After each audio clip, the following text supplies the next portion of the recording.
Okay, so I'm going to discuss George Washington's farewell address. It's a fairly long address. So what I'm going to do is touch on 11 excerpts that I took from that address. So I'm going to jump into it and then I'll give my opinion at the end, and I might add some things as I go. But as I put each point on the screen, I want you all to participate. So number one, this is a direct excerpt. Remember, as I read the 11 excerpts, I'm going to read them verbatim from the speech, practicing fair use because that speech is too long to read. So number one, the unity of government which constitutes you one people is also now dear to you. It is justly so, for it is a main pillar in the edifice of your real independence, the support of your tranquility at home, your peace abroad, of your safety, of your prosperity, of that very liberty which you so highly prize. And I think there's a lot of people who prize that one. That's the self-explanatory one. So we're going to move on to number two. Citizens by birth or choice of a common country. That country has a right to concentrate your affections. The name of American, which belongs to you in your national capacity, must always exalt the just pride of patriotism more than any appellation derived from local discriminations. Meaning, if you are in the United States, you are an American. Now, that's what I take from that, but you all can give me what your interpretation is. Local discriminations could be the differences between the North, the South, what we now call the Midwest, the West, the East, however you want to say it. Number three, I have already intimated to you the danger of parties. Now, I'm going to reread this. I have already intimated to you the danger of parties in the state, with particular reference to the founding of them on geographical discriminations. This is where George Washington's speech gets a little more real, because he spends a good chunk of this speech talking about political parties. And this is where he fires off the warning. Based on my reading of his entire speech, I didn't gather that George Washington said have no political parties, but rather he was warning that the advent of political parties and political divides can be a selfish act which keep people in particular groups and geographical regions at the other geographical regions neck.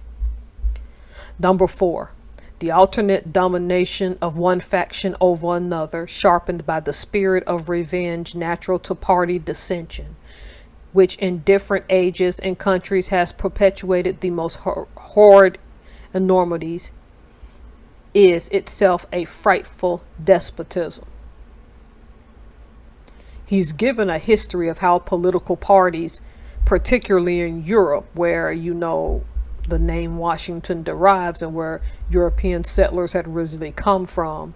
He's talking about centuries of how that has destroyed nations, and how I'm thinking he doesn't want this to happen in the United States. Now, if you apply this today, Democrats and Republicans, both sides, do this thing where they spar at each other on the floor. And then, because we're subject to it, laws don't get passed.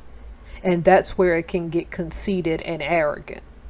And I'll let you all, I think that one excerpt is the one that's the most telling. Number five, it serves always to distract the public councils and enfeeble the public administration. It agitates the community with ill-founded jealousies and false alarms, kindles the animosity of one part against another, permits occasionally riot and insurrection. We're seeing this right now with the political parties. I don't have to go into it because there are so many examples. You all know what you see. You can put in the comment section what you think that is. Number six, it opens the door to foreign influence and corruption, which find a facilitated access to the government itself through the channels of party passions. Thus, the policy and the will of one country are subjected to the policy and will of another. What I think he's referring to here, George Washington, for his time, is that he might have shared a suspicion of Great Britain's continued interference with the United States, or what had become America and Americans. And he's warning about that. Additionally, you probably still had Spain, which of course you did, all down in Latin America. So you have the British up near Canada and you have Spain below. And because he mentioned those in the speech, that's what I think he's referring to. In our modern times, I'll let you guys interpret what you think that means. Excerpt 7. A fire not to be quenched, it demands a uniform vigilance to prevent its bursting into flame, lest instead of warming it should consume. And that's political parties he's referring to, because their unchecked power can get out of hand. Number 8. Promote then, as an object of primary importance, institutions for the general diffusion of knowledge. In proportion as the structure of a government gives force to public opinion, it is essential that public opinion should be enlightened. Because Europe was broken down for long periods of time into aristocracy versus the poor. You had the nobles, the clergy, the peasants, and pretty much whatever you were born into, that's what you were gonna die into most of the time.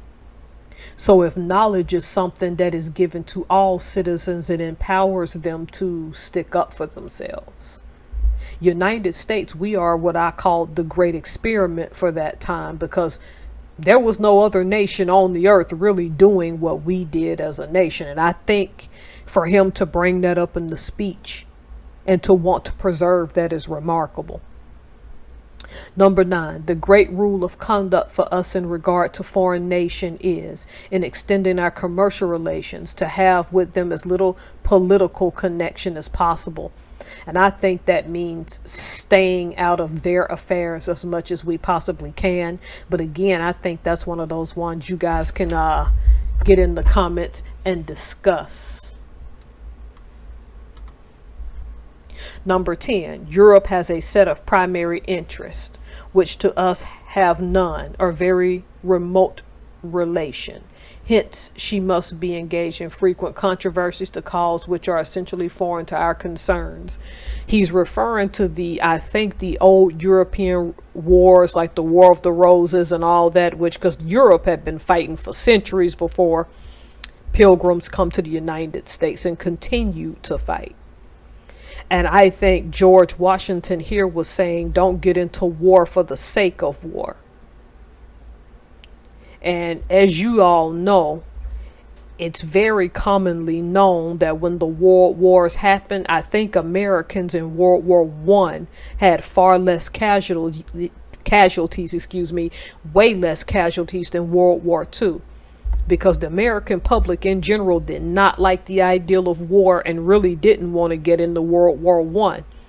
And sometimes I think that George Washington was the foundation for that, of not getting into wars. My 11th and final excerpt. After deliberate examination with the aid of the best lights I could obtain, I was well satisfied that our country, under all circumstances of the case, had a right to take and was bound in duty and interest to take a neutral position. And that goes and extends from point number 10. The United States as a whole, George Washington didn't get into this to get into useless wars.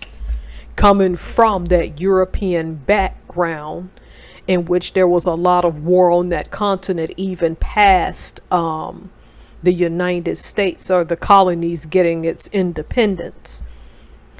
While the United States wanted no part of it, the Europeans continued their expansion and continued to get into conflict and wars.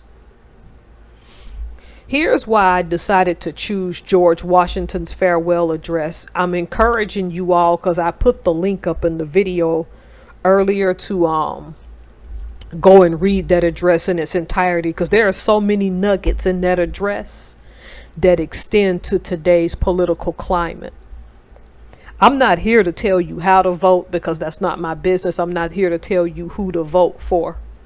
But what I will tell you is that once you read that address, you will realize just how right he was about a lot of things. Don't get me wrong, a person can indulge in an evil act like slavery and still be right about some other things at the same time. That does not absolve the fact that he had a big plantation full of slaves. It does not absolve the fact that when he died, slavery was still a practice.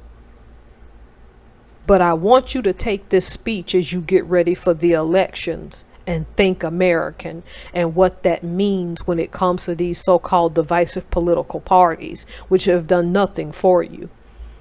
All right, I read you the 11 excerpts. I encourage you guys guys and girls, to go over and read George Washington's speech. I think it will be an eye-opener, because I didn't tell you everything, because I want you to read, because again, I encourage reading and research. All right, thanks for listening. Have a great day.